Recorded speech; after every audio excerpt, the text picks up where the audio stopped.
All right guys, we are back in my garage for another video, and unfortunately the worst thing happened. It finally happened to me. I flashed a tune on my car, and in the middle of the flash it failed and my car wouldn't start. And actually it was while I was on the trailer, so I almost wasn't able to get my car off the trailer to enjoy my garage day. But thankfully I was able to solve the issue, and I'll share with you guys exactly what happened for those of you that aren't familiar with this problem, and also how to fix it in case you're stuck and you need to get your car back driving again. So let's go ahead and talk about it, and hopefully you guys find this video useful.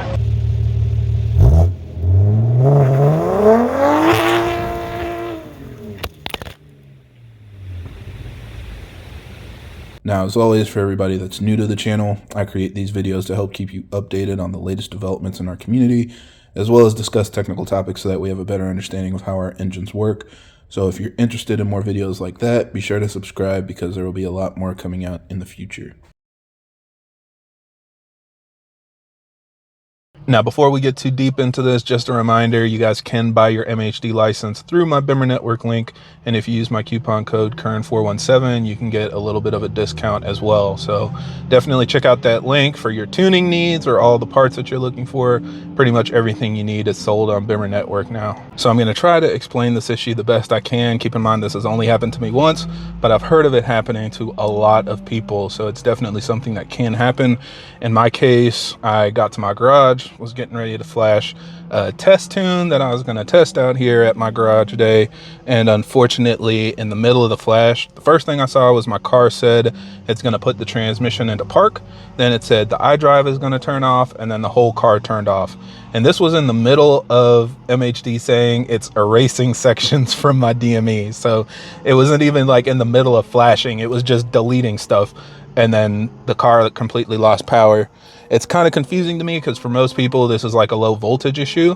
I drove the car yesterday, I drove it onto the trailer, I did some testing last night, but this morning when I went to flash another test map, it just failed in the middle of it. So I don't understand how the battery got drained so low that it wouldn't flash, but something happened overnight, and this morning when I went to flash, it failed. So this is why MHD boot mode, you know, most tuning companies will recommend putting your car on at least a trickle charger or a battery charger or something to keep the battery up, because usually I tell people if you've been driving your car, it's probably fine, but for some reason, even though I drove my car yesterday, the battery should have been theoretically charged up. It was drained somehow. So is what it is.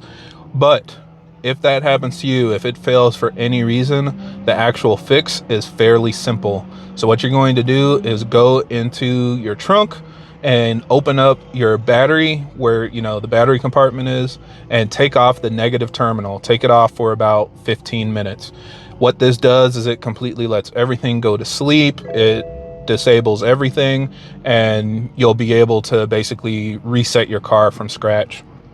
So I did that, disconnected the negative terminal, and then let everything go to sleep. And when I reconnected it, I connected back up to the car, and the flash went straight through. I think the MHD tune said something like retry failed flash or whatever. It just flashed, it just worked. So again, I don't know exactly what causes this issue, but if that's the problem that you're facing, that's the way to fix it. Disconnect the battery for a little while, let the car completely go to sleep, and then when you put the negative terminal back on the battery, it should allow you to flash the car like normal. Now you definitely want to go drive your car around, let the battery charge up and all that stuff as well, so don't keep letting it sit. Go charge and maintain your battery, but that's the way to fix it. So hopefully this helps you out. If you're stuck, you know, all you really need is a 10mm socket, so find a way to get a hold of one, or if you can get a tow truck or somebody, a friend, to come and help you, have them bring you a 10mm socket so you can loosen the negative terminal and disconnect it for 15 minutes. And then when you reconnect it, you should still be able to flash your car and then get it back started again. So hopefully this helps you out. Hopefully you guys don't need this, but if you do, this will help you get on the road. So otherwise, I think that's it for this video. So thank you guys for watching, and I hope this helps. And if you have any other questions or comments, leave them down below.